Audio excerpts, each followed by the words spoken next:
نحمده ونصلي على رسوله الكريم أما بعد فأعوذ بالله من الشيطان الرجيم بسم الله الرحمن الرحيم اللهم فقهنا في الدين وعلمنا التأويل رب اشرح لي صدري ويسر لي أمري واحلل عقدة من لساني يفقهوا قولي آمين يا رب العالمين۔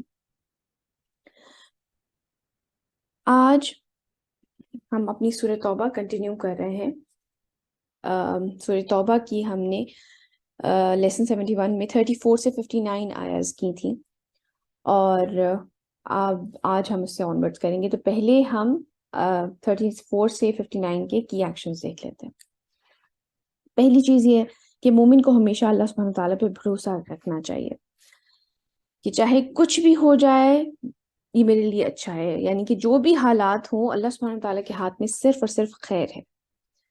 اس کے ساتھ ساتھ ایک مومن کے لیے ہمیشہ جیت کی صورتحال ہوتی ہے۔ آپ کو یاد ہوگا وہ آیت تھی کہ یہ تم ہمارے حق میں، ان سے کہو کہ تم ہمارے حق میں کون سی دو بہترین چیزوں کا انتظار کر رہے ہو۔ جو منافقین تھے، اور آپ ضروری ہے کہ پیچھے کا ساری جو لیسنز ہیں وہ ضرور دیکھے جائیں، کیونکہ سورۃ توبہ کے بارے میں ہم نے بات پہلے بھی کی تھی، اور اوور آل ویسے بھی قرآن سمجھنے کے لیے ضروری ہے کہ چیزوں کا بیک گراؤنڈ پتہ ہو کہ کس کانٹیکسٹ میں یہ آیات اتری ہیں۔ تو سورۃ توبہ آپ کو یاد ہوگا کہ ہم نے جو دو گروپس کی بات کی تھی کہ ایک گروپ پہلی جو شروع کی آیتیں ہیں وہ اس سے ریلیٹڈ ہے کہ نبی کریم صلی اللہ علیہ وسلم کو خاص کر عربوں کے لیے جو بھیجا گیا، اور اس کے ساتھ ساتھ جو باقی کی آیات ہیں جب کہ آپ کو پوری دنیا کے لیے نبی بنا کے، رسول بنا کے بھیجا گیا۔ تو جو شروع کی آیتیں تھیں وہ فتح مکہ کے بارے میں تھی۔ اب ہم اس کی سیکنڈ سٹیج میں داخل ہو گئے ہیں، جبکہ نبی کریم صلی اللہ علیہ وسلم کو پوری دنیا کے لیے بھیجا گیا ہے، اور اس میں غزوہ تبوک کا ذکر ہو رہا ہے جو کہ رومنز کے ساتھ ہوا تھا۔ یہ ساری اس طرح سے ڈسکشن چل رہی ہے۔ تو ان سے جب جو منافق تھے اور وہ تعویلیں کرتے تھے، اور یا ایون ایسے لوگ جو مسلمانوں کا مذاق اڑاتے تھے کہ وہ اس طرح سے نکل رہے ہیں جنگوں پہ اور اپنا مال وال سب کچھ دے رہے ہیں، تو ایسے لوگوں سے بات ہو رہی ہے کہ تم آپ کو یاد ہوگا وہ آیت تھی کہ تم کن دو بہترین چیزوں کا ہمارے لیے انتظار کر رہے ہو۔ تو بیسیکلی جو مومن ہوگا نا، جو اللہ پہ صحیح ایمان رکھنے والا ہوگا، وہ کسی بھی سچویشن میں ہوگا اس کی جیت ہی ہوگی۔ اس صورتحال میں بھی جبکہ وہ جہاد پہ نکل رہے ہیں تو ان کے لیے بیسٹ سچویشن کیا ہے؟ اگر وہ زندہ رہیں گے تو وہ غازی ہوں گے، یعنی کہ کامیاب ہو جائیں گے، اللہ کا دین غالب آ جائے گا، اور اگر وہ ناکام ہوں گے تو وہ شہید ہوں گے۔ اس سے اور بہتر کیا چیز ہو سکتی ہے ایک مسلمان کے لیے؟ منافق ہوگا، جو اللہ پہ یقین نہ رکھنے والا ہوگا، اس کے لیے ہر سچویشن میں ہی شر ہے، اور ہر وہ انسان جو کہ مومن ہے اور اللہ سبحانہ تعالیٰ پہ ایمان رکھتا ہے، اس کے لیے ہر سچویشن میں خیر ہی خیر ہے۔ اس کے ساتھ ساتھ ہمیں اپنی توجہ الاحد پہ مرکوز رکھنی چاہیے، دنیاوی چیزوں کے اوپر اپنا فوکس ہٹا کر ایک اللہ پہ انسان کو فوکس رکھنا چاہیے۔ آپ جو کام بھی کریں، جو کام، اس کا مطلب یہ نہیں ہے کہ آپ ساری دنیا کے کام چھوڑ کے بس تسبیح، قرآن پاک اور جائے نماز بچھا کے بیٹھ جائیں، نہیں، آپ نے اسی دنیا میں رہنا ہے۔ لیکن اگر آپ اپنے بچوں کی پرورش کر رہے ہیں تو آپ نے یہ فوکس رہ کے کرنا ہے کہ مجھے ان کو اللہ کا فرما بردار بنانا ہے۔ آپ کے ہر ریلیشن شپ میں، آپ کی کسی گھر کے کام میں، آپ اگر مہمانوں کی تواضع کر رہے ہیں، اگر آپ کسی کے ساتھ اچھا اخلاق رکھ رہے ہیں، اپنا فوکس یہ رکھیں کہ آپ اللہ کے لیے کر رہے ہیں۔ تو پھر آپ یقین کریں کئی دفعہ جب آگے سے کوئی برا بیہیویئر ملتا ہے یا آپ کو اس طرح سے رزلٹ نہیں ملتا تو انسان کو کوئی افسوس نہیں ہوتا۔ آگے چلتے ہیں۔ آج ہم سورہ توبہ کی آیت نمبر 60 انشاءاللہ سے سٹارٹ کر رہے ہیں۔ اعوذ باللہ من الشیطان الرجیم، بسم اللہ الرحمن الرحیم۔ إنما الصدقات للفقراء والمساكين والعاملين عليها والمولفة قلوبهم وفي الرقاب والغارمين وفي سبيل الله وابن السبيل فريضة من الله والله عليم حكيم۔ یہ جو آیت ہے اس میں جو صدقات کا ورڈ آیا ہے، جو اسکالرس کے نزدیک یہ بیسیکلی زکوٰۃ سے ریلیٹڈ آیات ہیں کہ زکوٰۃ کن لوگوں کو دینی چاہیے۔ صدقات تو بس مفلسوں اور محتاجوں کی مختلف ڈیفینیشنز جو ہیں تفسیر کی کتابوں میں اور لیکچرز میں ملتی ہے۔ کچھ کے نزدیک جو مفلس ہے وہ ہے جس کے پاس بالکل ہی مال نہیں ہے، اور محتاج اور فقراء جو ہیں وہ ہیں جن کے پاس کچھ مال ہے لیکن وہ کافی نہیں ہے. اور کچھ کے نزدیک بھائی ڈفرینٹ ہے کہ مفلس وہ ہے کہ جس کے پاس کم ہے، اور محتاج وہ ہے کہ جس کے پاس ہے ہی نہیں. تو صدقات تو بس مفلسوں اور محتاجوں اور عاملین صدقات کے لیے، یعنی کہ آپ اگر ویسے دیکھیں تو اسلامی نظام میں باقاعدہ ایک سسٹم اس طرح سے چلتا ہے کہ جو گورنمنٹ لیول کے اوپر زکوٰۃ کلیکٹ کی جائے اور پھر جو حقدار ہیں ان کو ڈسٹریبیوٹ کی جائے. اور اس کام میں جو لوگ ڈائریکٹلی انوالو ہیں، جو کہ آئیڈینٹیفائی لوگوں کو کر رہے ہیں، ان کے گھروں پہ جا کے سب سارا کام کر رہے ہیں، تو ان کے لیے بھی جو ان کی بھی آپ سمجھ لیں جو پے ہوگی وہ انہی زکوٰۃ میں سے نکلے گی. تو عاملین صدقات یعنی کہ وہ لوگ جو کہ اس کے کام میں ایکٹیولی انوالوڈ ہوں گے، اور ان کے لیے جن کی تالیف قلوب مطلوب ہو، یعنی کہ جو نئے مسلمان ہیں ان کی دلجوئی کے لیے. کئی دفعہ ہوتا ہے کہ اسلام قبول کیا، گھروں سے نکال دیے گئے یا آگ کر دیا گیا، ان کے ظاہر سی بات ہے دین تو ہے نہیں، تو ایسے لوگوں کی دلجوئی کے لیے آپ زکوٰۃ میں سے پیسے دے سکتے ہیں. اور گردنیں چھڑانے میں، یعنی کہ اگر کوئی قرض میں مبتلا ہے یا اگر کوئی غلام ہے، آپ اس کو آزاد کروانا چاہیں اس کے لیے. اور جن پہ تاوان پڑا ہو، یعنی کہ کوئی قرض لے لیا ہے وہ ادا نہیں کر پا رہے ہیں، تو آپ اس کے لیے دے سکتے ہیں ان کے لیے. اور اللہ کی راہ میں، یعنی کہ اللہ تعالیٰ کی راہ میں خرچ کیا جائے جہاد کے لیے، یا اگر اس طرح سے نکل رہے ہیں. اور مسافروں کی امداد میں، یعنی کہ اگر کوئی مسافر ہے، بے شک کہ اس کے پاس ہے گھر پہ مال، لیکن اب وہ سفر پہ نکلا ہے اور وہاں پہ ختم ہو گیا ہے اور اس کو ضرورت ہے مال کی، تو ان کی مدد کی جا سکتی ہے. یہ اللہ کی طرف سے معین ہو گیا ہے، اور اللہ سب کچھ جاننے والا، حکمت والا ہے. تو ان چیزوں کو یاد رکھا جائے کہ زکوٰۃ یہ بڑی مشہور آیت ہے، اور زکوٰۃ کے لحاظ سے، اور یہ بہت زیادہ کوٹ کی جاتی ہے کہ زکوٰۃ کس کو دی جا سکتی ہے، مفلسوں اور محتاجوں کو اور عاملین صدقات کو، اور ان کے لیے جن کی تالیف قلوب مطلوب ہو، اور گردنیں چھڑانے میں، اور جن پہ تاوان پڑا ہو ان کے لیے، اور اللہ کی راہ میں، اور مسافروں کے لیے. تو یہ کیٹیگریز ہیں جن کو، اور اگین اس کے لیے جو مفتی ہیں ان سے کانٹیکٹ کیا جائے، ان کی تفصیل پڑھی جائے. تفاسیر میں بھی اس کی بہت تفصیل موجود ہے، تو ضروری ہے کہ یہ پڑھی جائے. ہمارے ہاں انفارچونیٹلی صرف رمضان ہی کو زکوٰۃ کا سیزن سمجھ لیا جاتا ہے کہ رمضان میں زکوٰۃ نکالنی ہے. اگر آپ کا پھیر ایک سال کا رمضان میں پڑ رہا ہے تو بالکل ٹھیک ہے، لیکن اگر ادر دن رمضان بھی آپ کا زکوٰۃ کا پھیر پڑ رہا ہے تو آپ اس وقت بھی نکال سکتے ہیں. تو لیکن ان پوائنٹس کو ذہن میں رکھا جائے. یہ نہیں ہے کہ مسجد میں کھانا کھلانا میں آپ زکوٰۃ کے پیسے دے سکتے ہیں، ایسا نہیں. تو یہ باقاعدہ طور پر کن کو دی جا سکتی ہے یہ لسٹ ہے، اور اس کی ڈیٹیلز کے لیے جو باقاعدہ طور پر مفتی ہیں، جو فتویٰ وغیرہ لوگ دیتے ہیں، ان سے کانٹیکٹ کیا جا سکتا ہے. آگے چلتے ہیں.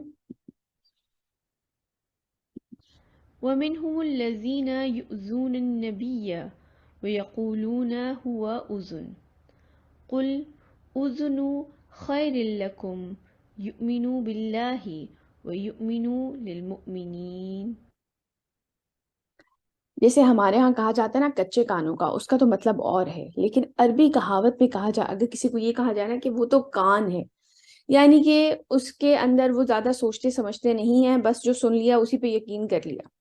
تو آپ کو یاد ہوگا ہم نے پچھلی کلاس میں یہ ڈسکس کیا تھا، جو منافقین تھے، تو جب تبوک کا حکم آیا، اور اس وقت پہلے تو ترغیب کے بارے میں تھا کہ جہاد کے لیے ترغیب دی جائے، لیکن اس وقت نبی کریم صلی اللہ علیہ وسلم نے کہا تھا کہ اب ہر مسلمان کے لیے نکلنا مسٹ ہے جہاد کے لیے.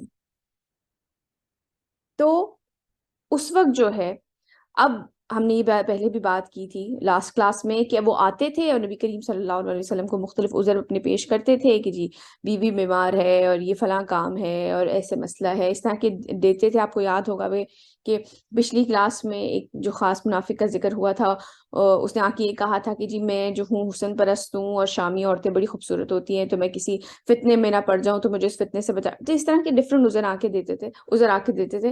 اور نبی کریم صلی اللہ علیہ وسلم کیونکہ وہ ایک شفیق انسان تھے تو وہ خاموش ہو جاتے تھے. تو اس کے اوپر بجائے اس کے کہ شرمندہ فیل کریں یا اپنے آپ کو کچھ ملامت کریں کہ ہم نہیں نکل رہے جہاد پہ، آگے سے کہہ کیا رہے ہیں، اور ان میں وہ لوگ بھی ہیں جو نبی کریم صلی اللہ علیہ وسلم کو ایذا پہنچاتے ہیں، یعنی کہ ان کو تکلیف پہنچاتے ہیں، اور کہتے ہیں یہ تو نرے کان ہیں، یعنی کہ عربی کہاوت کے معنی سے کہ یہ تو بس ان سے جو کہہ دیا جائے اس کو مان لیتے ہیں۔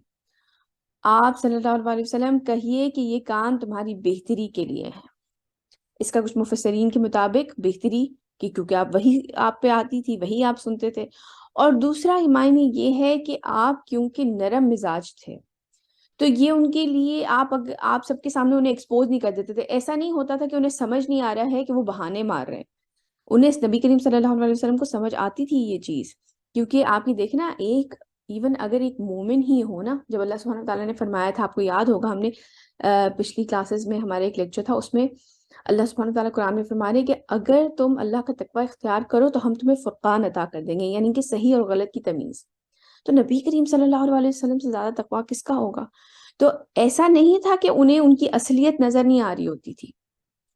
آپ نے ابھی آگے جا کے ہم پڑھیں گے ایک مقام پہ تو منافقوں کے نام تک بتا دیے تھے، جبکہ وہ منہ چھپا کے آپ کے اوپر اٹیک کرنے آئے تھے، اور آپ نے اپنے ساتھ والے صحابی کو بتا دیا تھا کہ یہ لوگ ہیں، لیکن یہ آپ کی نرم دلی تھی، آپ کی شفقت تھی کہ آپ ان کے منہ پہ انہیں وہ نہیں کر دیتے کہ تم جھوٹ بول رہے ہو۔ تو یہ کان تمہاری بہتری کے لیے ہے، وہ یقین رکھتے ہیں اللہ پر اور بات مان لیتے ہیں اہل ایمان کی۔ وَرَحْمَةٌ لِّلَّذِينَ آمَنُوا مِنكُمْ وَالَّذِينَ يُؤْذُونَ رَسُولَ اللَّهِ لَهُمْ عَذَابٌ أَلِيمٌ۔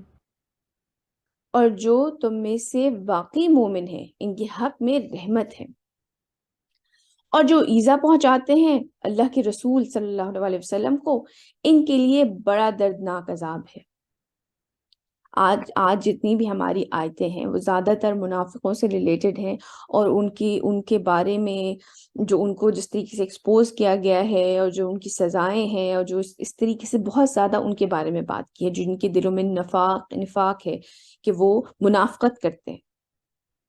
آگے چلتے ہیں۔ يَحْلِفُونَ بِاللَّهِ لَكُمْ لِيُرْضُوكُمْ وَاللَّهُ وَرَسُولُهُ أَحَقُّ أَن يُرْضُوهُ إِن كَانُوا مُؤْمِنِينَ۔ اے مسلمانوں، یہ تمہارے سامنے اللہ کی قسمیں کھاتے ہیں تاکہ تمہیں راضی کریں۔ تبوک کے بعد جب وہ وہاں پہ نہیں گئے تھے تو ظاہر سی بات ہے اب جو نہیں گئے، اور جب کہ عام اعلان ہو چکا تھا کہ نکلنا ضروری ہے، مسٹ ہے ہر مسلمان کے لیے، اب وہ نہیں گئے ہیں تو ان کا نفاق تو ظاہر ہونا شروع ہو چکا ہے مسلمانوں کے اوپر بھی۔ تو مسلمانوں کو وہ کنونس کرنے کی کوشش کرتے تھے، کیونکہ جو لوگ نہیں گئے تھے تو جو بالکل پختہ ایمان والے مسلمان تھے کچھ حد تک ان کا بائیکاٹ بھی کرنا شروع کر دیا تھا کہ تم لوگ نہیں نکلے، نبی کی نے تمہیں کال دی، جہاد کے لیے بلایا، اس کی ترغیب دی، اللہ کے لیے تم لوگ نہیں نکلے، تو ان کا نفاق ظاہر ہونا شروع ہو گیا تھا۔ تو اب وہ کیا کر رہے ہیں، اے مسلمانوں یہ تمہارے سامنے اللہ کی قسمیں کھاتے ہیں تاکہ تمہیں راضی کریں۔ اللہ اور اس کے رسول صلی اللہ علیہ وسلم اس بات کے زیادہ حقدار ہیں کہ وہ انہیں راضی کریں اگر وہ واقعتاً مومن ہیں، کہ اللہ سے ڈریں، نبی کریم صلی اللہ علیہ وسلم کے سامنے ان کے سامنے شرمندہ ہو، بجائے اس کی کہ مومنوں کو کنونس کرتے پھر رہے ہیں اس وقت کے مسلمانوں کو کہ انہیں راضی کرنے کی کوشش کر رہے ہیں۔ أَلَمْ يَعْلَمُوا أَنَّهُ مَنْ يُحَادِدِ اللَّهَ وَرَسُولَهُ فَأَنَّ لَهُ نَارَ جَهَنَّمَ خَالِدًا فِيهَا ذَلِكَ الْخِزْيُ الْعَظِيمُ۔ کیا وہ جانتے نہیں کہ جو کوئی بھی اللہ اور اس کے رسول صلی اللہ علیہ وسلم کا مقابلہ کرے گا تو اس کے لیے جہنم کی آگ ہے جس میں وہ ہمیشہ ہمیش رہے گا، یہ بہت بڑی رسوائی ہے۔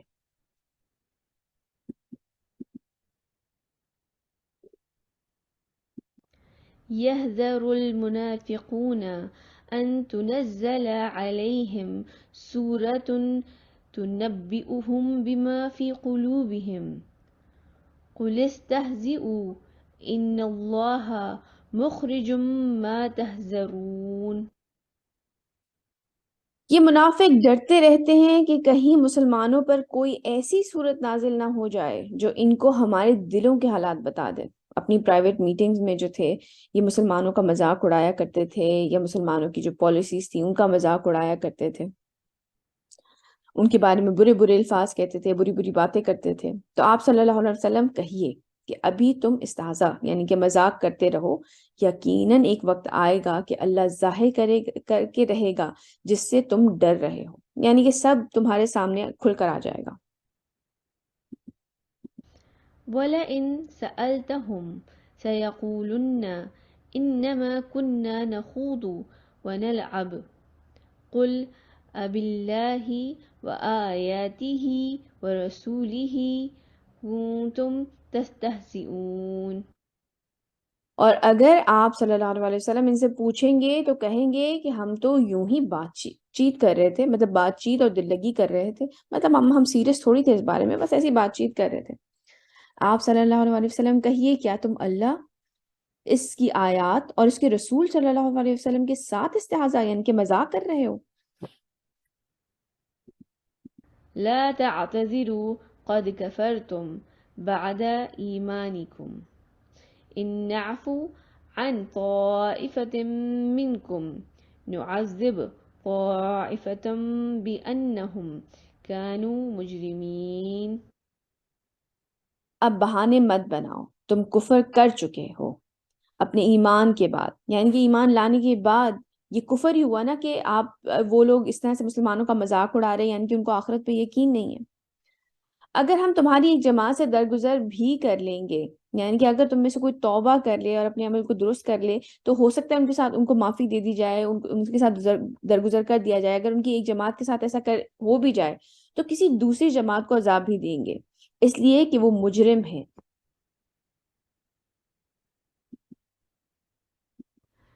المنافقون والمنافقات بعضهم من بعض يأمرون بالمنكر وينهون عن المعروف ويقبضون أيديهم نسوا الله فنسيهم إن المنافقين هم الفاسقون. بیٹے یہاں پہ اذان ہوئی ہے، ہم ایک پاز لے رہے ہیں.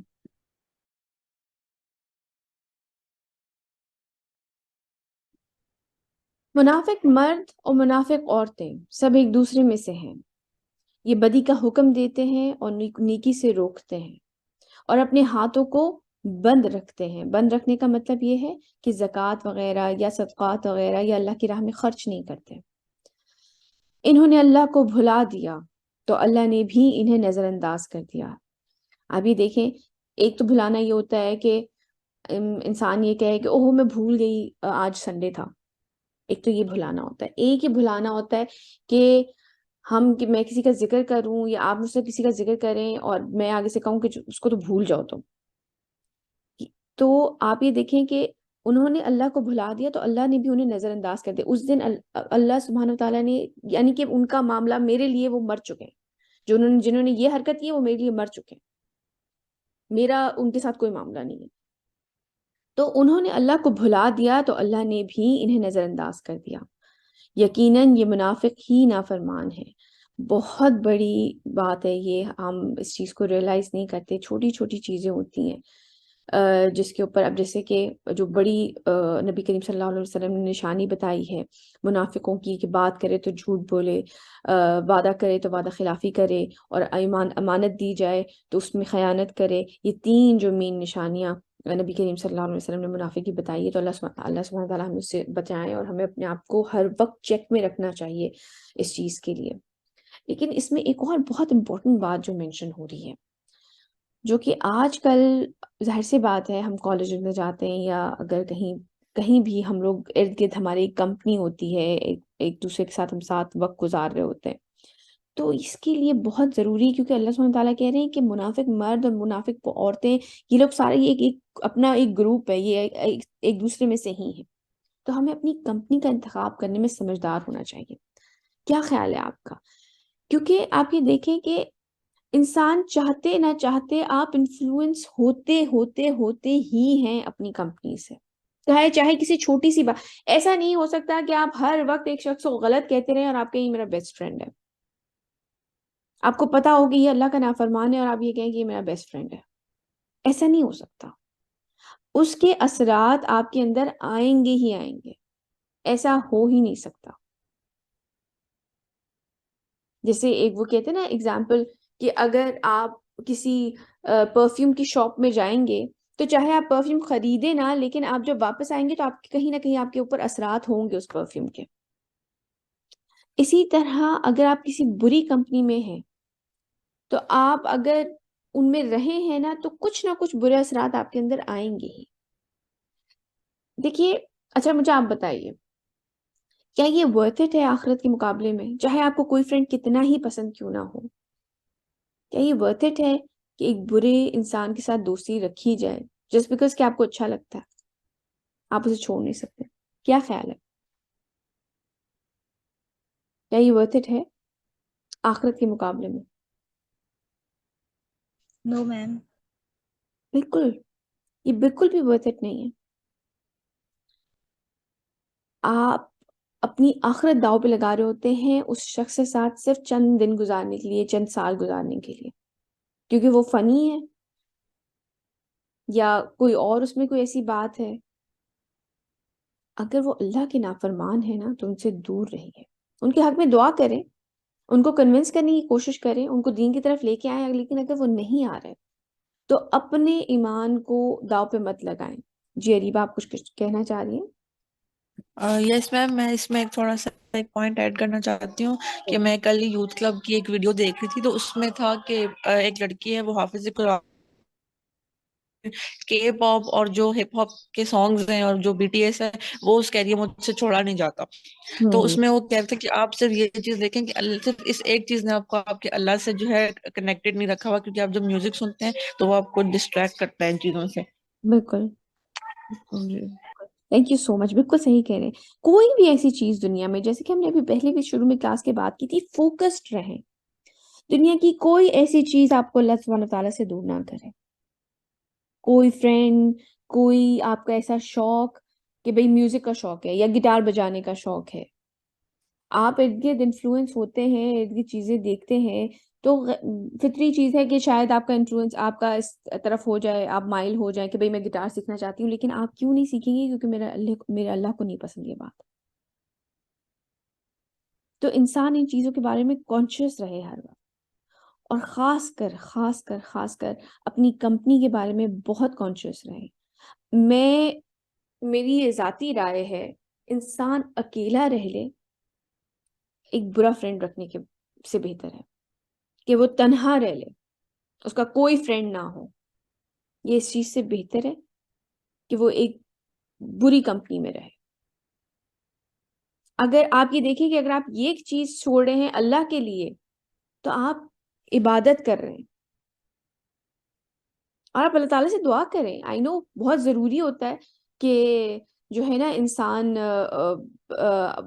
کسی سے بات کر سکے، کوئی ایسی سیم سوچ والا انسان آپ کے آس پاس ہو، تو آپ اللہ تعالیٰ سے دعا کریں کہ آپ کو اچھے دوست عطا کریں.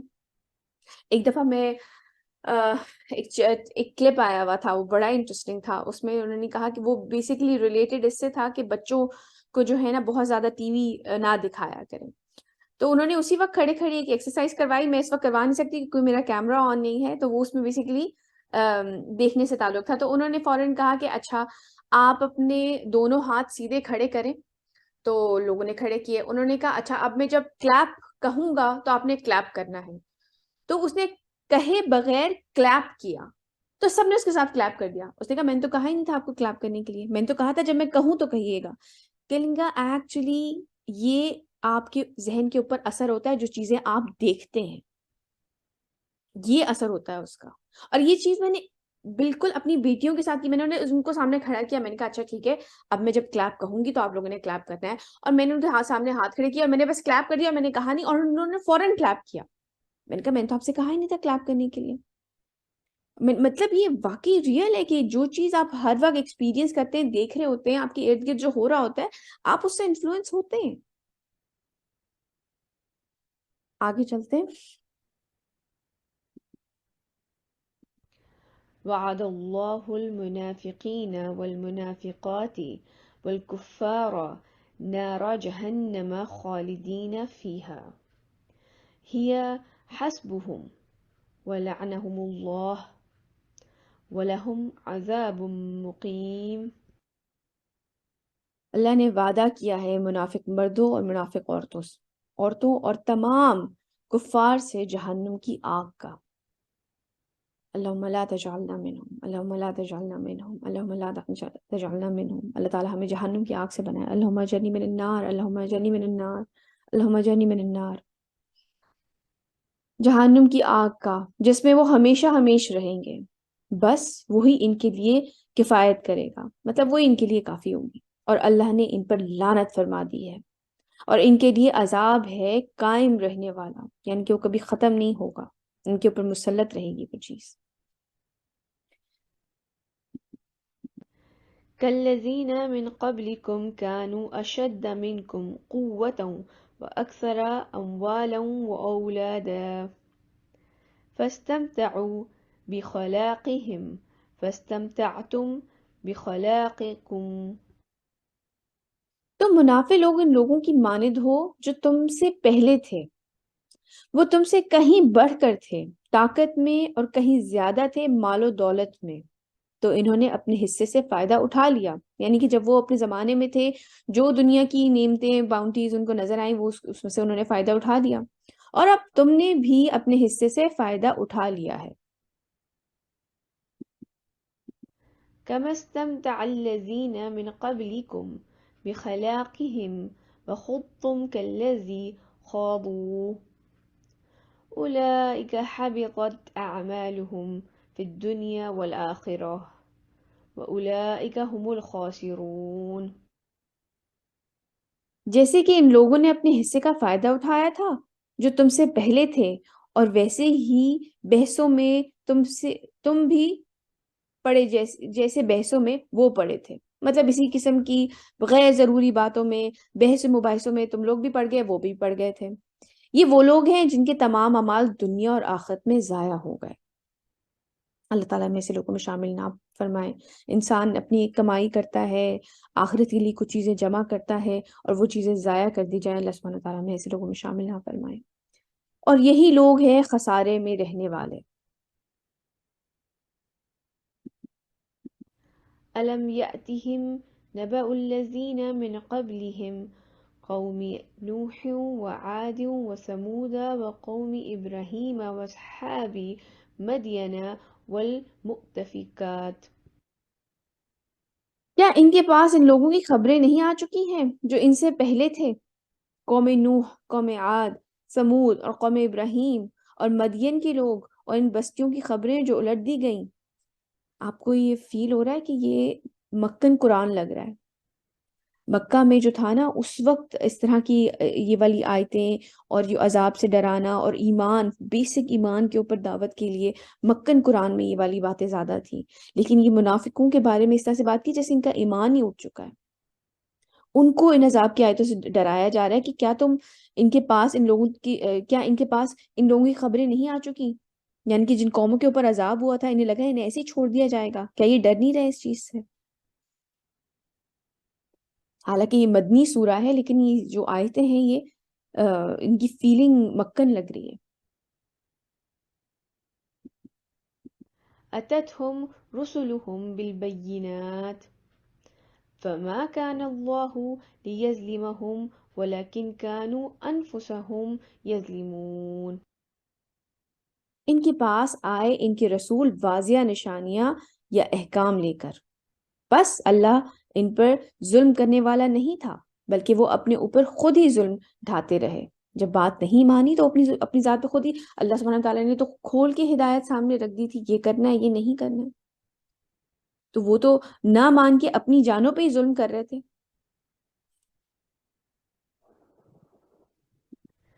والمؤمنون والمؤمنات بعضهم أولياء بعض يأمرون بالمعروف وينهون عن المنكر ويقيمون الصلاة ويؤتون الزكاة ويطيعون الله ورسوله أولئك سيرحمهم الله إن الله عزيز حكيم. اور ایمان والے مرد اور ایمان والی عورتیں، یہ سب ایک دوسرے کے ساتھی ہیں. وہ نیکی کا حکم دیتے ہیں، بدی سے روکتے ہیں، نماز قائم کرتے ہیں، زکوٰۃ ادا کرتے ہیں، اور اللہ اور اس کے رسول کی اطاعت کرتے ہیں. یہی وہ لوگ ہیں جن پر اللہ رحمت فرمائے گا. یقیناً اللہ زبردست حکمت والا ہے. ایک طرف وہ لوگ ہیں جو مومن ہیں، مومن اور مومنات، یعنی کہ جو اللہ سبحانہ تعالیٰ پہ ایمان لائے مرد اور اللہ سبحانہ تعالیٰ پہ ایمان لانے والی عورتیں. آپ یہ دیکھیں کہ قرآن ان چیزوں میں فرق نہیں کرتا، جس نے عمل کمایا اس کے لیے اتنا ہی ثواب ہے. تو ایمان لانے والے مرد اور لانے والی عورتیں، یہ سب ایک دوسرے کے ساتھ ہی ہیں. یعنی کہ ایک اچھی کمپنی سے کیا فرق پڑتا ہے، ایک اچھی کمپنی کتنی ضروری ہے. وہ نیکی کا حکم دیتے ہیں، بدی سے روکتے ہیں، نماز قائم کرتے ہیں. کیا ٹریٹس بتائے ہوئے اللہ سبحانہ تعالیٰ نے کہ ایک تو اچھی ان کی ایک اپنی کمپنی ہوتی ہے، وہ ایک دوسرے کے ساتھی ہوتے ہیں. دوسرا، وہ نیکی کا حکم دیتے ہیں اور وہ بدی سے روکتے ہیں. ہماری دین کا یہ اتنا ایک امپورٹنٹ رکن ہے، یہ ہم نہیں کر سکتے کہ ہم صرف اپنی ذات تک محدود ہو جائیں. اپنے آپ کو تو سدھارنا ہی ہے. زبان میں اثر تبھی آتا ہے جب آپ خود وہ عمل کر رہے ہیں، لیکن وہ اپنے عمل کے ساتھ ساتھ دوسروں کو بھی نیکی کی ہدایت دیتے ہیں اور بدی سے روکتے ہیں. نماز کو قائم کرتے ہیں، زکوٰۃ ادا کرتے ہیں، اور اللہ اور اس کے رسول کی اطاعت کرتے ہیں. یعنی کہ جو احکام ان کو قرآن اور سنت میں ملتے ہیں اس کی اطاعت کرتے ہیں. میں ابھی کسی اور پرپس کے لیے سرچ کر رہی تھی، لیکن مجھے ایک بڑی اچھی اس سے ریلیٹڈ حدیث ملی، جس میں تھا کہ جو صحابہ تھے وہ 10 آیتیں سیکھتے تھے ایک وقت میں. 10 آیتیں. ماشاءاللہ آپ کچھ کہنا چاہ رہی ہیں؟ اوکے. تو وہ 10 آیتیں سیکھتے تھے ایک وقت میں. پھر اس کو نہ ہی صرف حفظ کرتے تھے، اس کے اوپر پورا جس طریقے سے جب وہ اپنی زندگی میں شامل کر لیتے تھے، اس کے جو فقہی احکام ہوتے تھے، حرام اور حلال جو اس میں لکھا ہوا ہوتا تھا، وہ تمام چیزیں سیکھتے تھے اور اس کو اپلائی کرتے تھے، اور پھر نیکسٹ 10 آیتوں کے اوپر جاتے تھے. ہمارے ہاں تو لوگ ایک سال میں قرآن پورا حفظ کر لیتے ہیں. حضرت عبداللہ بن عمر جو ہیں، حضرت عمر کے جو بیٹے ہیں، ان کے بارے میں آتا ہے کہ انہیں سورہ بقرہ حفظ کرنے میں 14 سال لگے تھے، کیونکہ وہ لوگ قرآن کو اپنی زندگیوں میں شامل کرتے تھے.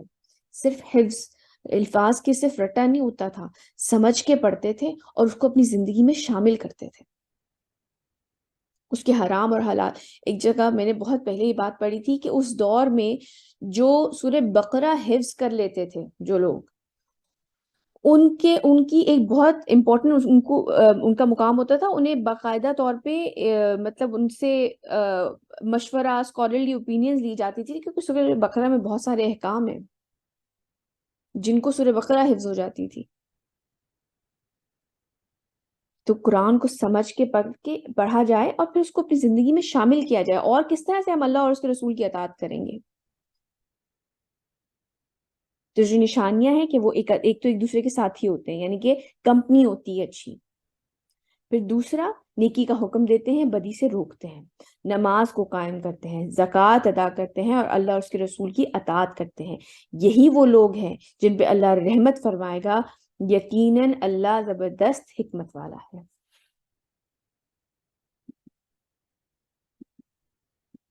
وعد الله المؤمنين والمؤمنات جنات تجري من تحتها الأنهار خالدين فيها ومساكن طيبة في جنة عدن ورضوان من الله أكبر ذلك هو الفوز العظيم. اللہ نے وعدہ کیا ہے مومن مردوں اور مومن عورتوں سے ان باغات کا جن کے نیچے ندیاں بہتی ہوں گی. وہ اس میں ہمیشہ رہیں گے، اور بہت عمدہ مکانات کا وعدہ ہمیشہ رہنے والے باغات میں. اور اللہ کی رضا تو سب سے بڑی نعمت ہے. اور یہ واقعی حدیث میں آتا ہے کہ جو جنت والے ہوں گے ان سے کہا جائے گا کہ تم لوگ راضی ہو جو کچھ تمہیں عطا کیا گیا ہے؟ تو وہ کہیں گے کہ ہم کیوں نہ راضی ہوں گے یا رب، ہمیں اتنی نعمتیں، اتنی آسائشیں، اتنا سب کچھ آپ نے عطا کیا ہے، ہم کیوں راضی نہ ہوں گے ہمارے رب؟ تو آپ نے فرمایا، آپ فرمائیں گے کہ اس سے بھی بڑھ کے ہے تمہارے لیے، اور وہ یہ ہے کہ اللہ سبحانہ تعالیٰ کی دائمی رضا، کہ وہ اب آپ سے کبھی ناراض نہیں ہوں گے. اللہ سبحانہ تعالیٰ اس کے بعد کبھی ناراض نہیں ہوں گے جنت والوں سے جو جنت میں چلا گیا. اور اللہ کی رضا تو سب سے بڑی نعمت ہے. اور بے شک آپ آج دیکھیں، اگر ہم اپنی زندگیوں کے بارے میں سوچیں تو ہم زیادہ تر یہی سوچتے رہتے ہیں کہ اللہ تعالیٰ ناراض نہ ہو جائے، پتہ نہیں دین میں اس کا کیا حکم ہے، پتہ نہیں ہمیں یہ کرنا ہے کہ نہیں. It's not easy, I know that. آسان نہیں ہے ہر وقت یہ چیز سوچتے رہنا. مجھے بالکل، مطلب obviously ہم سب اس سٹیج سے گزر رہے ہوتے ہیں کہ ہر وقت ڈرتے ڈرتے قدم رکھتے ہیں. تقوی کے بارے میں جو بات ہوئی تھی آپ کو یاد ہوگا بالکل شروع کے لیکچرز میں، کہ بالکل ایسے ہی ہے کہ آپ ایک کانٹے دار جنگل سے، جھاڑیاں ہیں وہاں پہ، کانٹے دار ایک جنگل سے گزر رہے ہیں اور آپ اپنے کپڑوں کو بچاتے ہوئے گزر رہے ہیں. سو اٹس ناٹ ایزی ہر وقت اس بارے میں کانشیس رہنا کہ میرے سے غلطی نہ ہو جائے، میرے اللہ سبحانہ تعالیٰ مجھ سے ناراض نہ ہو جائے، مجھ سے کوئی گناہ سرزد نہ ہو جائے، پتہ نہیں مجھے یہ کرنا چاہیے، پتہ نہیں مجھے یہ نہیں کرنا چاہیے. ہم فتوے ڈھونڈ رہے ہوتے ہیں، آن لائن سرچ کر رہے ہوتے ہیں، کبھی کسی سے پوچھ رہے ہوتے ہیں. although اللہ سبحانہ تعالیٰ کو آئی ایم شیور ہماری یہ بات بہت پسند آئے گی کہ ہم ان کا دین سمجھنا چاہ رہے ہیں اور ہم اس کے مطابق اپنی زندگی گزارنا چاہ رہے ہیں. But definitely it's not easy جب آپ انسان ہر وقت کانشیس رہے. ہاں، آسان اس صورت میں ضرور ہے کہ جب آپ کسی سے محبت کرتے ہیں اور آپ ان کو راضی کرنا چاہتے ہیں تو ان کی خوشی کے لیے، ان کی خوشنودی کے لیے انسان سارے، جیسے آپ پاپڑ بیل رہے ہوتے ہیں. لیکن جب جنت آئے گی اور آپ سوچیں نا کہ کتنا انسان کا ذہن سکون میں ہوگا کہ اللہ تعالیٰ نے کہا اب میں تمہارے سے کبھی ناراض نہیں ہوں گا. اللہ سبحانہ تعالیٰ ہم ان لوگوں میں شامل فرمائے. اللہ سبحانہ تعالیٰ ہم سب کو ان لوگوں میں شامل فرمائے. اللہ سبحانہ تعالیٰ جتنے لوگ ہم لوگ اس وقت یہ سن رہے ہیں، ابھی ہم لوگ ایک ساتھ جو موجود ہیں، جو آن لائن یہ سنیں گے، اللہ سبحانہ تعالیٰ ہم سب کو ان لوگوں میں شامل فرمائے جن سے وہ ہمیشہ کے لیے راضی ہو جائے. آمین یا رب العالمین. یہی تو ہے بہت بڑی کامیابی بے شک. يا أيها النبي جاهد الكفار والمنافقين واغلظ عليهم ومأواهم جهنم وبئس المصير. اے نبی صلی اللہ علیہ وسلم، جہاد کیجیے کفار اور منافقین سے. دیکھیے جہاد دو طرح کا ہوتا ہے، ویسے تو ہم نے بڑی ڈیٹیل میں پچھلی کلاس میں اس کے اوپر بات کی ہے، پچھلی سے پچھلی کلاس میں. لیکن ایک تو ہوتا ہے فزیکلی بیٹل فیلڈ میں ہے، تو وہ تو کہا جا رہا ہے کفار کے بارے میں.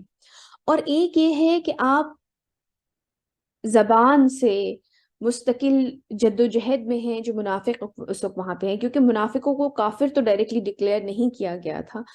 اور نبی کریم صلی اللہ علیہ وسلم نے فرمایا تھا کہ مطلب ان کے بارے میں بھی، سب کے بارے میں، کہ سب کو ایک جیسا ٹریٹ کیا جائے گا. جو جن کے دلوں میں نفاق بھی تھا، جو منافق بھی تھے، ان کو بھی مسلمانوں والے رائٹس تھے، ان کو اسی طرح حقوق دیے گئے تھے، ان کو اسی طرح ان کو سمجھا جاتا تھا کہ یہ مسلمانوں میں سے ہی ہیں، ان کو اس طرح سے کوئی آئسولیٹ نہیں کر دیا گیا تھا. لیکن ایک کانسٹنٹ اسٹرگل تھی ان کے ساتھ، زبانی کلامی، کیونکہ باتیں تانے مارتے تھے، جیسے کہ پچھلی آیتوں میں بھی گزرا ہے کہ وہ نبی کریم صلی اللہ علیہ وسلم کو ایذا پہنچاتے تھے.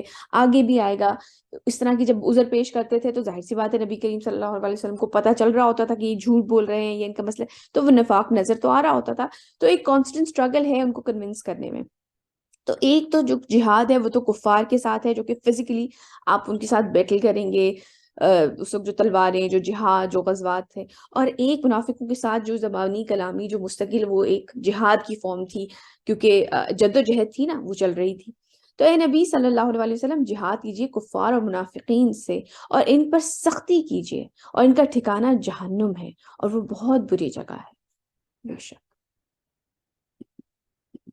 يحلفون بالله ما قالوا ولقد قالوا كلمة الكفر وكفروا بعد إسلامهم وهموا بما لم ينالوا وما نقموا إلا أن أغناهم الله ورسوله من فضله.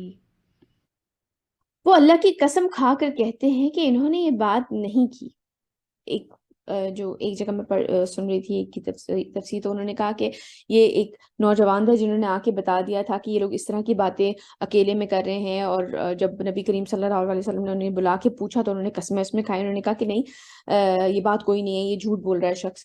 تو اللہ سبحانہ تعالیٰ نے، آپ سوچیں کہ ان کی گواہی میں یہ آیات اتری کہ وہ سچے ثابت ہوئے جنہوں نے آ کے بتایا تھا۔ تو وہ اللہ کی قسمیں کھا کر کہتے ہیں کہ انہوں نے یہ بات نہیں کی، حالانکہ انہوں نے کہا ہے کفر کا کلمہ، اور وہ کفر کر چکے اپنے اسلام کے بعد، یعنی کہ ایمان لانے کے بعد وہ کفر کر چکے، اور انہوں نے ارادہ کیا تھا اس شے کا جو وہ حاصل نہ کر سکے۔ یہ ایک واقعہ آتا ہے کہ جب تبوک سے واپسی پر نبی کریم صلی اللہ علیہ وسلم نے ایک علیحدہ سے کچھ صحابہ کے ساتھ راستہ لیا، ایک وہ گھاٹی سی تھی، ایک ویلی تھی، اور وہاں پہ ایک مقام ایسا تھا کہ وہ بہت ہی تنگ راستہ تھا، وہاں پہ بس ایک وقت میں ایک اونٹ گزر سکتا تھا۔ تو وہاں پر کچھ منافقوں کو بھیجا گیا، ان کو باقاعدہ ان کے منہ کورڈ تھے، اور انہوں نے نبی کریم صلی اللہ علیہ وسلم کو شہید کرنے کی کوشش کی۔ تو جو آپ کے صحابہ تھے آپ کے ساتھ، انہوں نے ان کو وہاں سے دوڑا دیا۔ ایک جگہ آتا ہے کہ انہوں نے زور سے ان کو آواز دی تو وہ گھبرا کے ان کے اوپر خوف طاری ہوا، اور وہ وہاں سے بھاگ گئے۔ تو اس کے بارے میں ذکر ہو رہا ہے کہ وہ کفر کر چکے اسلام کے بعد، اور انہوں نے ارادہ کیا تھا اس شے کا جو وہ حاصل نہ کر سکے۔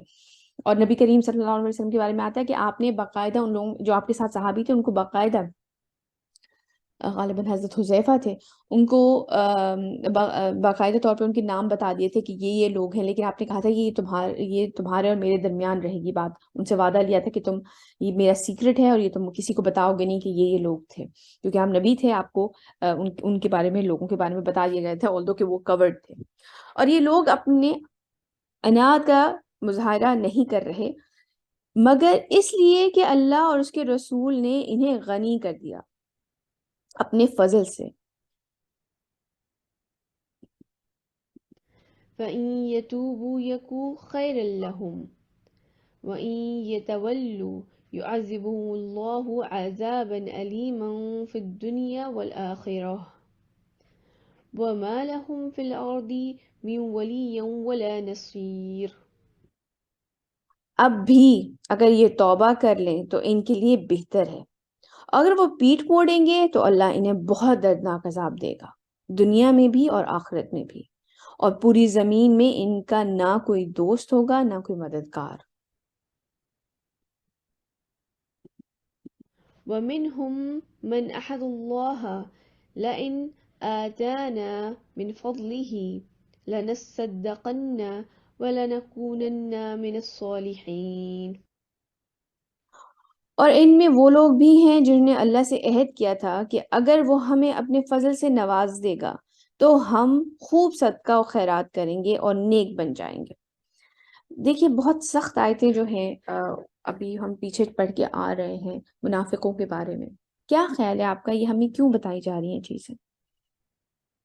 کئی دفعہ ہم روٹین میں چیزیں پڑھتے رہے نا تو ہمیں لگتا ہے یہ اچھا ٹھیک ہے، اس وقت کے لوگوں کے بارے میں بات ہو رہی ہے، لیکن آپ کا کیا خیال ہے یہ آیتیں ہمیں کیوں پڑھ کے ہم آج یہ آیتیں کیوں پڑھ رہے ہیں، کیوں اس طرح سے قرآن میں ظاہر سی باتیں شامل کیا گیا ہے؟ کوئی وجہ ہے نا تاکہ یہ ہم تک پہنچ رہی ہیں، کیا وجہ ہے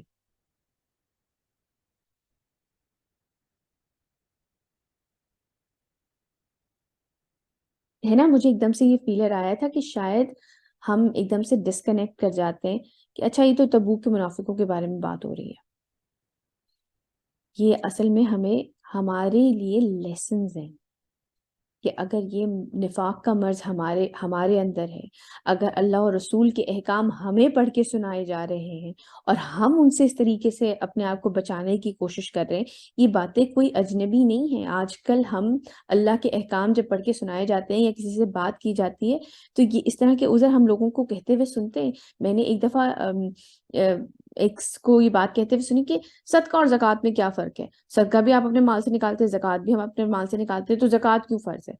تو انہیں لگتا تھا کہ کوئی فرق نہیں ہے اس میں، تو فرق صاف ظاہر ہے، جیسے ایک نفل نماز اور فرض نماز میں فرق ہے کہ زکوٰۃ فرض ہے آپ کے اوپر اور صدقہ جو ہے وہ نفلی ہے لیکن اس کی ترغیب بہت زیادہ دی گئی ہے، اسی طرح نفل نماز اور فرض نماز کا ڈفرینس ہے۔ تو اپنی طرف سے اس طرح کی حجتیں بنانا کہ کیونکہ ایک اچھی خاصی اماؤنٹ نکالنی پڑتی ہے جب آپ زکوٰۃ سے نکال رہے ہوتے ہیں، اور خاص کر جن کے پاس اگر مال و دولت ہے تو ان کی تو ٹھیک ٹھاک زکوٰۃ بن رہی ہوتی ہے، تو ہم ایسے تھوڑا بہت صدقہ نکال دیا، چلو جی کام والی کو پیسے دے دیے، ساتھ میں نیت یہ بھی تھی کہ چلو ہمارا اچھا کام بھی کر دے گی، اور اچھا چلو جی وہ اس کی بیٹی کی شادیوں میں بھی تھوڑے سے پیسے دے دیے، چلو ٹھیک ہے ذرا دب کے رہیں گے ہمارے سے رشتہ داروں میں. تو یہ تو صحیح طریقہ نہیں ہے. زکوٰۃ تو فرض کر دی گئی ہے آپ پہ. تو یہ جو چیزیں نا، تو یہ بات سمجھانے کا مقصد یہ ہے کہ جب ہمیں یہ آیتیں پڑھ کے سنائی جا رہی ہیں، تو جو تبوک کا تو ایک واقعہ ہے نا جو کہ اس وقت ہوا، لیکن مسئلہ کیا تھا کہ اللہ اور اس کے رسول کا حکم آیا اور نہیں مانا گیا اور مختلف عذر پیش کرنے شروع کر دیے گئے. اسی طرح آج بھی قرآن اور سنت پہ کوئی حکم پڑھا اور نہیں مانا اور اپنی طرف سے تعویلیں گھڑنی شروع کر دی، تو یہ انسان کے دل کی نفاق ہے. جب آپ کو اللہ اور اس کے رسول کے حکم میں جب آپ نہ مانیں اور آپ کہیں کہ نہیں یہ تو یہ اس وجہ سے ہے، نہیں اس کا مقصد تو یہ ہے، یا آپ کوئی اور تعویل گھڑیں اور اس کو نہ مانیں، تو یہ بھی تو منافقت ہے نا. اور یہ آیتیں کس کے بارے میں آ رہی ہیں؟ منافقوں کے بارے میں آ رہی ہیں، تاکہ ہم اپنے آپ کو جج کر سکیں کہ ہم کتنے پانی میں ہیں. جب ہمارے پاس ہمارے سامنے اللہ اور اس کے رسول کا کوئی حکم آتا ہے، جب ہمارے سامنے قرآن کی کوئی آیت پڑھی جاتی ہے، جب ہمارے سامنے کوئی حدیث پڑھی جاتی ہے، تو ہمارا رد عمل کیا ہوتا ہے؟ یہ سوچنے والی چیز ہے. اس لیے پڑھ رہے ہیں ہم یہ چیزیں. یہ نہیں ہے کہ بس یہ اس وقت کے تبوک کے منافقوں کے بارے میں بات ہو گئی، اچھا ٹھیک ہے سورہ توبہ میں تو ہمارے کام کا اس طرح سے ہم ریلیٹ نہیں کر پاتے کیونکہ یہ تو تبوک کی فتح مکہ کی باتیں ہو رہی ہیں. ایسا نہیں ہے.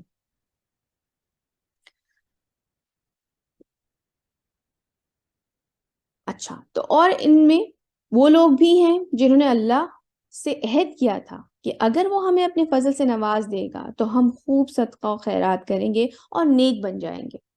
اللہ سبحانہ تعالیٰ سے آج بھی ہم مال مانگتے ہیں. ہم مانگتے ہیں یہ چیز کہ اللہ سبحانہ تعالیٰ ہم پہ اپنا کرم کریں، ہمارے اوپر احسان کریں، ہمیں نوازیں. فلما آتاهم من فضله بخلوا به وتولوا وهم معرضون. پھر جب اللہ نے انہیں نواز دیا، اپنے فضل سے غنی کر دیا، تو انہوں نے اس دولت کے ساتھ بخل کیا، یعنی کہ کنجوسی برتنی شروع کر دی اور پیٹھ موڑ لی اور اعراض کیا. اللہ کے فضل سے اللہ سبحانہ تعالیٰ نے انہیں نوازا. کتنی دفعہ ہم یہ چیز پڑھ چکے ہیں کہ جو مال ہم نے انہیں دیا ہے اس میں سے خرچ کرتے ہیں. تو جو کچھ ہے وہ اللہ کا ہے، جس کے پاس جو کچھ بھی ہے وہ اللہ کا ہے، تو اس میں سے نکالیں. یہ بہت ضروری ہے کہ جب اللہ سبحانہ تعالیٰ آپ کو، ہم سب کو کچھ نعمتوں سے نوازے تو دوسروں کے ساتھ بانٹیں اس کو. یہ ضروری ہے، اٹس اے مسٹ. اور ساتھ میں اللہ سبحانہ تعالیٰ کی اتنی بڑی رحمت ہے. میں آپ کے ساتھ ایک حدیث شیئر کرنا چاہوں گی، اس کو تو میں کہتی ہوں یاد کر لیں بیٹا. حدیث میں آتا ہے کہ حضرت ابو ہریرہ رضی اللہ تعالیٰ عنہ کہتے ہیں کہ رسول اللہ صلی اللہ علیہ وسلم نے فرمایا، صدقہ مال کو کم نہیں کرتا. اور اس کے اوپر بے شک یہ حدیث ہے اور اس نے تو صحیح ہونا ہی تھا. میں بھی قسم کھا سکتی ہوں اس بات کی، میں نے کتنے ہی لوگوں کے ایسے واقعات سنے. ایک دفعہ تو آپ یقین کریں، میں صرف مطلب میں اپنے بچوں کی طرح آپ لوگوں کو سمجھتی اس لیے شیئر کر رہی ہوں. میں نے ایک دفعہ کچھ نکالے پیسے، تو اللہ سبحانہ تعالیٰ کی راہ میں، مطلب جو اللہ نے ہمیں دیا ہے اس میں سے جو آپ نے نکالا، آپ جس قابل ہوئے، میں نے نکالے کچھ پیسے، اور آپ یقین کریں within 1 or 2 days مجھے کسی کی طرف سے گفٹ کے طور پہ وہی اماؤنٹ ملی، اور ساتھ میں اور گفٹس، پرفیوم اور اس طرح کے اور گفٹس بھی ملے. اور میں نے یہ بات کتنے ہی لوگوں سے سنی ہے کہ ہم اللہ کی راہ میں نکالتے ہیں اور ہمیں پتہ ہی نہیں چلتا، ہماری کمی نہیں ہوتے، ہمارے بڑھتے ہی چلے جاتے ہیں. ایون یقین کریں زکوٰۃ کے معاملے میں نے لوگوں سے یہی سنا کہ آپ زکوٰۃ نکالتے ہیں اور اگلی دفعہ آپ ہمیشہ زیادہ زکوٰۃ دے رہے ہوتے ہیں، کیونکہ آپ کا کچھ نہ کچھ مال بڑھ چکا ہوتا ہے. اگر آپ نیک نیتی سے ایک دفعہ زکوٰۃ نکالتے ہیں، اگلی دفعہ آپ کبھی یہ نہیں ہوتا کہ اوہ مفلسی آ گئی، اب تو ہم خود زکوٰۃ کے قابل ہو گئے. ایک پچھلے سال زکوٰۃ نے نکالی تھی، اللہ ماشاء اللہ جو اللہ چاہے، وہ بات علیحدہ ہے کسی کے ساتھ کوئی خدا نخواستہ کوئی برا حادثہ پیش آ جائے جیسے زلزلہ وغیرہ میں لوگوں کے ساتھ، وہ ایک علیحدہ بات ہے، لیکن اس میں بھی اللہ سبحانہ وتعالیٰ غنی کر دیں گے، کیونکہ آپ یہ دیکھیں نبی صلی اللہ علیہ وسلم کی حدیث ہے، صدقہ مال کو کم نہیں کرتا. بیٹے چاہے 10 روپے ہوں، چاہے 10 کروڑ روپے ہوں، صدقہ نکالے، تھوڑا سا نکالے، اللہ کی راہ میں خرچ کرے. دوسرا، کوئی شخص کسی کو معاف نہیں کرتا مگر یہ کہ اللہ تعالیٰ اس کی عزت بڑھاتا ہے. یعنی کہ جب آپ کسی کو معاف کرتے ہیں اللہ تعالیٰ کے لیے، جب اللہ تعالیٰ کے لیے آپ کسی کو معاف کرتے ہیں تو اللہ تعالیٰ انسان کی عزت بڑھا دیتے ہیں. اور کوئی اللہ کے لیے عاجزی نہیں کرتا مگر اللہ تعالیٰ اس کا مرتبہ بلند کر دیتے ہیں. ہمیشہ یقین کریں جو متکبر ہوگا اس کی کوئی عزت نہیں کرے گا، جو تکبر کرنے والا ہوگا، اور جو عاجزی اختیار کرے گا، جو ہمبل ہوگا، اللہ سبحانہ تعالیٰ اس کا مرتبہ بلند کریں گے. یہ صحیح حدیث بتا رہی ہوں میں آپ کو، اسے لکھ لیں اپنے پاس. آگے چلتے ہیں. فأعقابهم نفاقا في قلوبهم إلى يوم يلقونه بما أخلفوا الله ما وعدوه وبما كانوا يكذبون. تو اللہ نے سزا کے طور پر ڈال دیا ان کے دلوں میں نفاق، یعنی کہ انہوں نے کہا ہمیں غنی کر دیں، ہمیں مال اور دولت اپنے فضل سے نوازیں تو ہم آپ کی راہ میں خرچ کریں گے اور ہم ایمان بھی لے آئیں گے. اور جب اللہ سبحانہ تعالیٰ نے انہیں غنی کر دیا تو پھر انہوں نے کیا کیا؟ بخل کیا.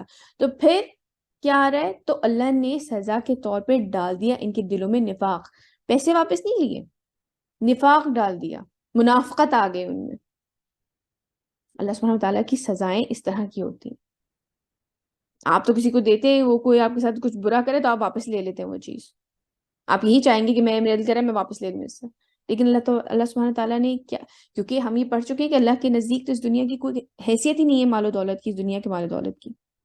تو اللہ تعالیٰ نے ان کے دلوں میں نفاق، اور یہ نفاق اب رہے گا اس دن تک جس دن یہ لوگ ملاقات کریں گے، اس سے بسبب اس وعدہ خلافی کے جو انہوں نے اللہ سے کی، اور بسبب اس جھوٹ کے جو وہ بولتے رہے. ألم يعلموا أن الله يعلم سرهم ونجواهم وأن الله علام الغيوب. کیا انہیں معلوم نہیں ہے کہ اللہ جانتا ہے ان کے بھیدوں کو اور ان کی سرگوشیوں کو، اور یہ کہ اللہ تمام غیب کا جاننے والا ہے. اللہ سبحانہ تعالیٰ سے تو کوئی بھی چیز پوشیدہ نہیں تھی. الذين يلمزون المتطوعين من المؤمنين في الصدقات والذين لا يجدون إلا جهدهم فيسخرون منهم سخر الله منهم ولهم عذاب أليم.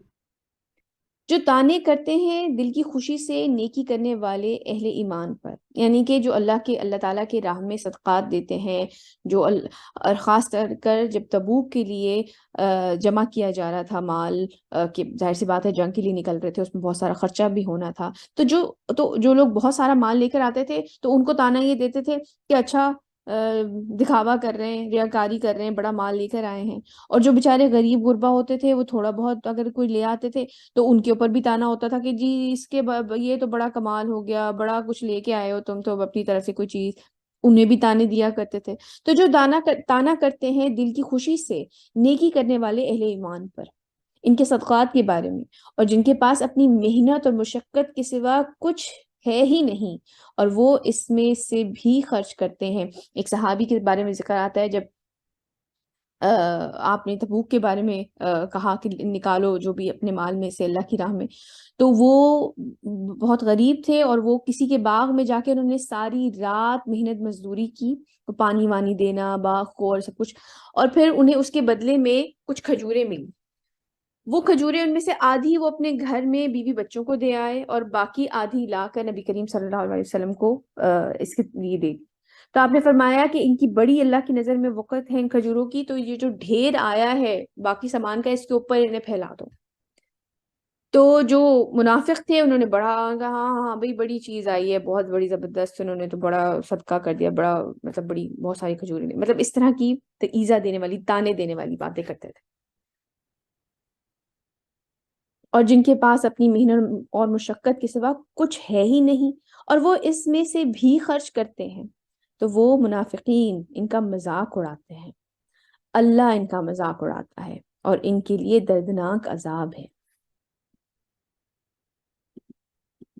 استغفر لهم أو لا تستغفر لهم إن تستغفر لهم 70 مرة فلن يغفر الله لهم ذلك بأنهم كفروا بالله ورسوله والله لا يهدي القوم الفاسقين.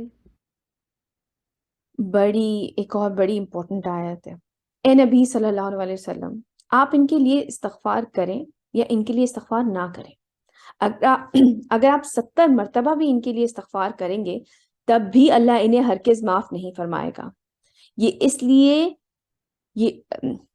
یہ لوگ اللہ اور اس کے رسول صلی اللہ علیہ وسلم کے ساتھ کفر کر چکے ہیں اور اللہ ایسے فاسقوں کو ہدایت نہیں دیتا. آپ یہ چیز دیکھیں کہ نبی کریم صلی اللہ علیہ وآلہ وسلم کیا شان ہے ان کے بارے میں آتا ہے کہ اللہ اور فرشتے ان پہ درود بھیجتا ہے، تو ایمان والو تم بھی ان پہ درود بھیجو. ان سے کہا جا رہا ہے کہ آپ ان کے بارے میں استغفار کریں یا استغفار نہ کریں. اگر آپ 70 مرتبہ بھی ان کے لیے استغفار کریں گے تب بھی اللہ انہیں ہرگز معاف نہیں فرمائے گا. ہمارے ہاں کتنی آسانی سے یہ چیز سوچ لی جاتی ہے کہ پیر صاحب معاف کروا لیں گے. انسان اپنے عمل جو مرضی اس دنیا میں سیاہ سفید کرتا رہے، پیر صاحب معاف کروا لیں گے. آپ مجھے بتائیں اس آیت کو پڑھنے کے بعد بنتی ہے کوئی اس طرح کی دلیل؟ کیا خیال ہے آپ کا؟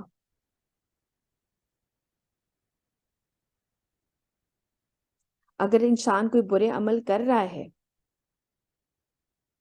تو نبی کریم صلی اللہ علیہ وسلم سے کہا جا رہا ہے چاہے آپ 70 مرتبہ بھی ان کے لیے استغفار کر لیں تب بھی اللہ انہیں ہرگز معاف نہیں کرے گا. تو اگر کوئی برے کام آج کی زندگی میں کر رہا ہے تو اس کو پیر صاحب معاف کروا لیں گے؟ یا جو مزاروں پہ جا کے کہتے ہیں کہ وہ سفارش کریں گے ہماری، ان سے سفارش ہو جائے گی قبول؟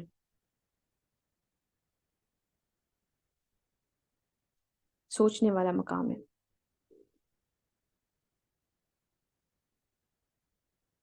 آگے چلتے ہیں.